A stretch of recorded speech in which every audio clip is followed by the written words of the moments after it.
Hello friends, welcome back to your own channel. सबसे पहले मैं आपसे ये पूछना चाहती हूँ कि आई होप आपको रीडिंग पैसेजेस पसंद आ रहे होंगे और एक बार जब आप समझ जाते हैं उनको तो उनके जो क्वेश्चंस दिए हुए होते हैं वो आप अपने आप सॉल्व कर सकते हैं।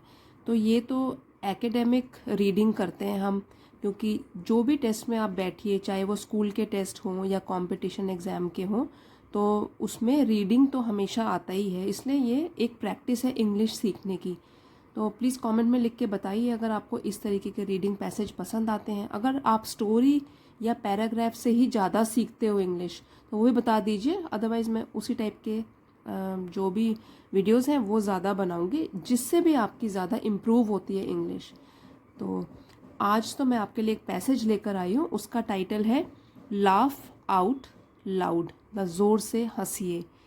तो इसके ऊपर हम पहले रीडिंग करेंगे, अच्छी तरीके से समझेंगे। जैसे आप देख सकते हैं बहुत सारी वोकैबलरी है इसमें अच्छी, तो हमेशा जो भी आप पैसेज पढ़ोगे वोकैबलरी ज़रूर इम्प्रूव होगी। तो इस पैसेज में भी आपके लिए जो मैंने लिस्ट किया है ये ऑलमोस्ट आपके लिए पूरे 30 to 35 वर्ड्स हैं जो आप इसी पैराग्राफ में सीख पाओगे अगर न्यू लगते हैं तो। और ये फिर मैं 2 डेज़ के बाद, आज से जैसे 2 डेज़ के बाद टेलीग्राम चैनल पे इसको पोस्ट कर दूंगी, वहाँ से आप हेल्प ले सकते हैं दोबारा प्रैक्टिस करने के लिए। तो अब शुरू करते हैं आज का वीडियो। लाफ आउट लाउड, ज़ोर से हंसिए। Do you remember the last time you laughed out loud? Question mark है, ये प्रश्न पूछा जा रहा है कि आपको क्या याद है पिछली बार कब आप ज़ोर से हंसे थे? For most of us laughing out loud is an uphill task. For most of us, हम में से कई लोगों के लिए हंसना, वो भी ज़ोर से, एक अपहिल टास्क है। अपहिल टास्क एक फ्रेज है जिसका मतलब होता है मुश्किल काम। कोई मुश्किल काम, उसको बोल सकते हैं हम एन अपहिल टास्क। जैसे कि अगर मैं सेंटेंस बना दूं, understanding a reading passage is an uphill task for me, कि मेरे लिए जो भी पैसेज होते हैं उनको समझना एक मुश्किल काम है। इस तरीके से इसको यूज़ कर सकते हैं हम। तो अपहिल टास्क हो गया मुश्किल काम, कोई भी मुश्किल। Fun then not, people think that they have no time to laugh. ये भी एक एक्सप्रेशन है, मोर ऑफन दैन नॉट, जिसका मतलब होता है कि अधिक से अधिक लोग सोचते हैं कि उनके पास कोई टाइम ही नहीं है हंसने का। As there are more important things to do, क्योंकि और भी ज़रूरी चीज़ें होती हैं उनके पास करने के लिए, तो हंसने का उनके पास बिल्कुल भी टाइम नहीं है, ये ज़्यादा से ज़्यादा लोग सोचते हैं। But if you ask Jean Leggett, the Canadian founder of boot camp, she will say that you do not have anything more important to do than just laugh. Jean Leggett से पूछेंगे, जो कि कैनेडियन फाउंडर हैं, एक founder है इस company के boot camp, तो वो कहेंगी, she will say that you do not have anything more important to do than just laugh, कि अगर हंसने के अलावा आपके पास कोई भी इससे ज़रूरी काम नहीं है। Says Sudha Chandra, hiring a laughter coach change my perspective towards life. तो सुधा चंद्रा तो आपको पता है इंडियन क्लासिकल डांसर हैं, थिएटर एक्ट्रेस भी हैं। उन्होंने कहा है कि लाफ्टर कोच जब उन्होंने हायर किया या उसको नियुक्त किया, एक कोच जो उनको हंसाता था या जो भी है ये एक्सरसाइजेज या थेरेपी कराता था, चेंज्ड माई पर्सपेक्टिव, उसने मेरा दृष्टिकोण चेंज कर दिया जिंदगी की तरफ, टूवर्ड्स लाइफ, जिंदगी की तरफ। I learned to record my emotions and ensure that 4 elements of joy, dancing, laughing, singing and playing, helped to build an emotional reserve. तो I learned, मैंने सीखा, ये है सिंपल पास्ट में सेंटेंस। तो मैंने सीखा कि किस तरीके से अपनी भावनाओं को रिकॉर्ड करके रखना है। तो रिकॉर्ड का मतलब वो नहीं है फिजिकल रिकॉर्डिंग, या है संजो के रखना है अपने दिल में। And ensure that 4 elements of Joy, और ये सुनिश्चित करना है कि वो चीज़ें जो मुझे खुशी देती हैं, जैसे कि डांसिंग, लाफिंग, सिंगिंग और प्लेइंग, ये जो 4 चीज़ें हैं, helped to build an emotional reserve. तो ये जो चीज़ें मुझे खुशी देती हैं, इनको बस अपने दिल में बसा के रखना है ताकि ये मेरे दिल में ही एक रिजर्व बन जाए। तो रिजर्व आपको पता है जहाँ पे जमा करते हैं चीज़ों को, तो वो जमा होती जाए मेरे दिल में और नेगेटिव इमोशंस हटते जाए और मेरा जो है मन वो इन चीज़ों से भर जाए जो मुझे खुशी देते हैं। The scenic in us may still think it is an exaggeration, but the fact is that we can be taught to laugh more. So cynic means जो कि बुरा बोलता है या निंदा करता है दूसरों की। द सिनिक इन अस, तो हम सब में एक निंदा करने वाला भी होता है जो दूसरों के लिए बुराई करता रहता है। तो हो सकता है the scenic in us may still think, वो अभी भी सोचे it is an exaggeration. Exaggeration का मतलब होता है कि बढ़ा चढ़ा के बोलना, या अतिशयोक्ति भी बोलते हैं इसको, कि हो सकता है कि ये बढ़ा चढ़ा के बोल रहे हैं कि अगर हम लाफ्टर कोच को नियुक्त करें तो ये हो जाएगा, वो हो जाएगा। हो सकता है कि हमारे अंदर जो निंदक बैठा हुआ है वो सोचे कि ये एक एग्जैजरेशन है, but the fact is that we can be taught to laugh more. लेकिन ये एक तथ्य है, फैक्ट है कि हाँ, हम लोगों को किस तरह हंसना है या किस तरह ज़्यादा खुश रहना है वो भी सिखाया जा सकता है। न्यूरो साइंटिस्ट जोडी डेलुका सेज, के डॉक्टर हैं या नर्व्स के साइंटिस्ट हैं जोडी डेलुका, वो कहते हैं कि it doesn't matter why you laugh, इससे कोई फर्क नहीं पड़ता कि क्यों आप हंसते हो। Even in small doses laughter improves the quality of life, तो चाहे हम कम मात्रा में भी हंसें, लेकिन जो अगर हम हंसेंगे, ज़ोर ज़ोर से हंसेंगे, तो उससे इम्प्रूव होगा, बढ़ेगा क्वालिटी ऑफ लाइफ। तो हमारी जो जीवन की जीने की क्वालिटी है, गुणवत्ता है, वो बढ़ेगी। You can condition people to feel more positive, तो ये कंडीशन का मतलब होता है कि व्यवहार को नियंत्रित करना, कंडीशन करना। हम लोगों के व्यवहार को भी नियंत्रित कर सकते हैं और उनको और भी पॉजिटिव, खुश फील करवा सकते हैं। You can condition people to feel more positive as laughter opens up the mind, क्योंकि जो हंसना होता है ज़ोर से तो वो क्या होता है, दिमाग के दरवाजे खोल देता है, and frees the creative juices, और हमारे शरीर के अंदर किसको फ्री कर देता है, जो भी क्रिएटिव रचनात्मक केमिकल्स होते हैं या क्रिएटिव जूसेस होते हैं हमारी बॉडी में, वो फ्री हो जाते हैं। मतलब कि हमारा मन हल्का हो जाता है जब हम हंसते हैं, और वो चाहे स्मॉल डोज में, कम डोज में, कम मात्रा में हंसे, लेकिन हंसना बहुत ज़रूरी है। It makes us more receptive to new ideas. Receptive means नए विचारों को सुनने के लिए जो तैयार होता है, अपनाने के लिए तैयार होता है। तो क्या होता है, हम लोग रिसेप्टिव हो जाते हैं और नए नए विचारों को अपना भी लेते हैं। New York based laughter coach Beth Ponger says that since our everyday lives are full of stress, तो न्यूयॉर्क बेस्ड जो है लाफ्टर कोच, ये भी एक कोच हैं जो कि लोगों को लाफ्टर सिखाती हैं, हंसना सिखाती हैं, किस तरीके से खुश रहना है, पॉजिटिव रहना है लाइफ में। तो बेथ बोंगर इनका नाम है। वो कहती हैं कि हमारे रोज़मर्रा की ज़िंदगी में क्या है, बहुत ज़्यादा तनाव है, it is full of stress.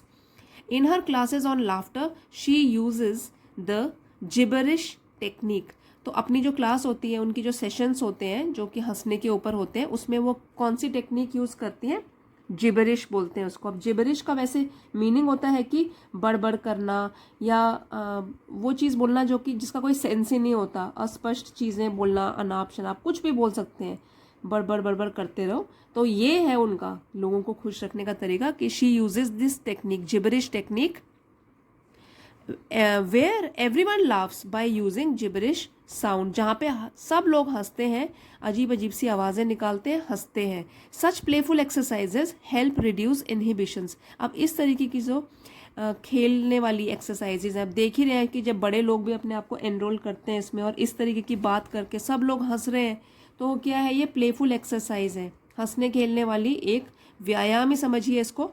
इससे क्या होता है, रिड्यूस इनहिबिशंस। इनहिबिशंस का मतलब होता है हिचकिचाहट, जैसे कई लोगों को होती है, संकोच होता है, शर्मीले होते हैं वो लोग, तो खुल के हंसते भी नहीं है दूसरों के सामने। इनहिबिशंस दूर हो जाती है या कम हो जाती हैं इससे, ऐसे हंसने से। सबके साथ मिलकर कुछ भी बोलते रहो, सब लोग हंस रहे हैं, तो उससे क्या होता है, इनहिबिशंस कम हो जाती हैं। एंड शाइनेस भी, जो शर्मीले होते हैं लोग, वो भी इससे रिड्यूस हो सकता है, शर्मीलापन। And convert simulated laughter into unconditional laughter, और जो एक माहौल तैयार किया हुआ है ये आर्टिफिशियल लाफ्टर का, कि हम लोग बिना मतलब में हंस रहे हैं। सिमुलेशन वैसे भी इसका मतलब होता है कि रियलिटी की कंडीशंस को बनाना, है ना, असली में नहीं हो रहा है, असली में तो वो उनको हंसी नहीं आ रही, बस वो कोशिश कर रहे हैं किस तरीके से ज़ोर ज़ोर से हंसे। तो ये जो सिमुलेटेड लाफ्टर है वो चेंज हो जाए अनकंडीशनल लाफ्टर में, और मतलब रियलिटी वाले लाफ्टर में चेंज हो जाए, ताकि लोग थोड़ा हल्का महसूस करें। वैसे अनकंडीशनल का मतलब होता है कि बिना प्रतिबंध के, जिसमें कोई रोक टोक ना हो, तो उस तरीके के लाफ्टर में ये चेंज हो जाए। According to the greatest laughter therapist, laughter is cathartic process. ये बहुत इंपॉर्टेंट वर्ड है, साइकोलॉजी में काफ़ी आता है कि जो ग्रेट और बड़े बड़े जो लाफ्टर थेरेपिस्ट हैं, थेरेपिस्ट भी वो होते हैं जो कि फिजिकल या मेंटल बीमारियों को ठीक करने वाले। तो जो लाफ्टर थेरेपिस्ट हैं वो कहते हैं कि जो हंसना है उसका जो इफ़ेक्ट होता है, it is cathartic process. Cathartic का मतलब होता है कि जब हम कोई स्ट्रॉन्ग इमोशंस हमारे अंदर होते हैं, बहुत ही भावनाएं जो बिल्कुल अटकी हुई हैं, रुकी हुई हैं, वो बस फ्री फ्लो करने लग जाए, ठीक है, तो रिलीज हो जाए हमारी बॉडी से, उसको बोलते हैं कैथार्टिक प्रोसेस। तो लाफ्टर भी जो है वो एक कैथार्टिक प्रोसेस है, जो कि हमारे दबे हुए इमोशंस को बाहर निकालता है, उनको रिलीज करता है, जो भी स्ट्रॉन्ग इमोशंस होते हैं, और हम बिल्कुल हल्का महसूस करते हैं, which helps rebalance the chemistry of our emotions and so can be a keynote for healing. तो इससे क्या होता है, रीबैलेंस, दोबारा से बैलेंस बन जाता है, बैलेंस जो है वो रेस्टोर हो जाता है, दोबारा से बन जाता है। केमिस्ट्री ऑफ आर इमोशंस, भावनाएं भी, अब जैसे देखो स्ट्रॉन्ग भावनाएं, किसी ने कुछ भी भावनाएं अपने में दबा कर रखी हुई, जब वो रिलीज हो गई तो क्या हो गया, फिर से बैलेंस बनेगा हमारे इमोशंस का, and so can be a keynote for healing, और हमारी बॉडी वो हील हो सकती है, स्वस्थ हो सकती है दोबारा से। तो देखिए जो ज़िंदगी में खुश नहीं रहते हैं, रोक के रखते हैं अपने इमोशंस को, जब उनके इमोशंस अब बाहर आ जाएंगे तो उनको भी हल्का महसूस करेंगे, और उनको लगेगा बॉडी हील हो गई है, स्वस्थ हो गई है। Several researchers on benefit of laughter in Japan have shown that laughter therapy is an efficient, low-cost medical treatment. तो जो कुछ रिसर्च करने वाले लोग हैं उन्होंने, और वो भी जापान में, जो कि बेनिफिट्स ऑफ लाफ्टर, कि लाफ्टर के क्या क्या लाभ हैं, फ़ायदे हैं, उसको स्टडी कर रहे हैं, रिसर्च कर रहे हैं इसके ऊपर।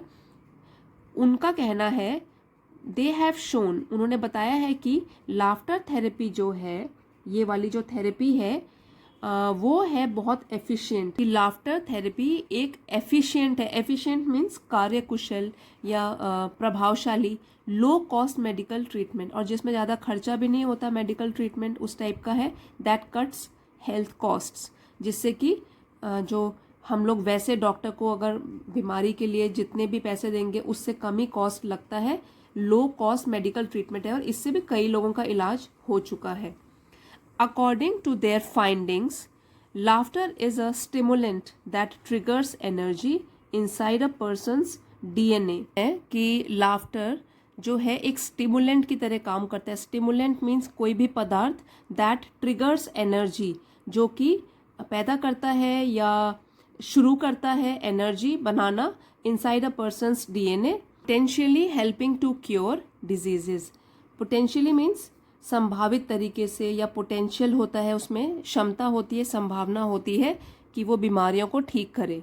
When we are laughing with other people, we share a sense of connectedness. दूसरे के साथ हंस रहे होते हैं तो हम क्या करते हैं, शेयर करते हैं एक sense of connectedness, and connectedness means जुड़ाव महसूस करते हैं। चाहे अनजान लोगों के साथ ही हमने कोर्स ज्वाइन किया हुआ है और उनके साथ हम हंस रहे हैं, तो भी क्या होता है, एक सेंस आता है या फीलिंग आती है कि जुड़े हुए हैं हम दूसरे लोगों से भी, विच इन टर्न रिड्यूसेस लोनलीनेस, जो कि एक तरीके से क्या करती है, कम करती है अकेलेपन को।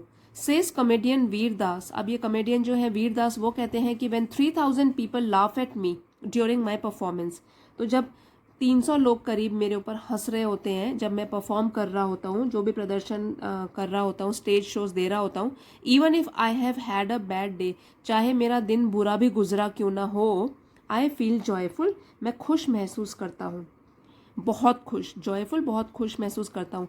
Not everyone can be a comedian. अब हर कोई कमेडियन तो हो नहीं सकता जो दूसरों को हंसा सकता है, but we can all learn to be more joyful. लेकिन हम क्या सीख सकते हैं? ऑल लर्न, हम लोग क्या सीख सकते हैं कि ज़्यादा खुश रहना, ये हमारे हाथ में है, ये हम सीख सकते हैं। अब इसी पैसेज के बेसिस पर कुछ क्वेश्चंस हैं, MCQ है, मल्टीपल चॉइस, वो आप देखिए, ढूंढिए और आंसर्स देख लीजिए इसके।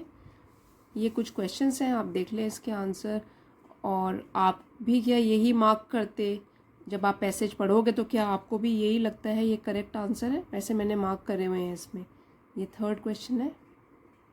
कुछ इजी हैं क्वेश्चंस और कुछ डिफ़िकल्ट भी हैं, पॉज करके आप स्क्रीनशॉट ले सकते हैं।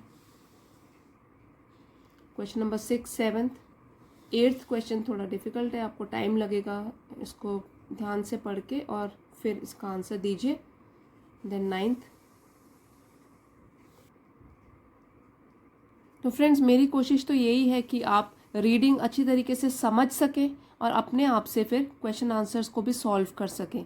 आई होप आपको वीडियो आज का पसंद आया होगा और कुछ आपने इससे ज़रूर सीखा होगा। If you have like the video, please don't forget to like, share and subscribe. Comments में भी कुछ ना कुछ ज़रूर लिखिए, क्या कमी लगती है और आगे किस तरीके के वीडियो चाहिए आपको। So your comments are very important to me, and thank you everybody for watching. See you next time.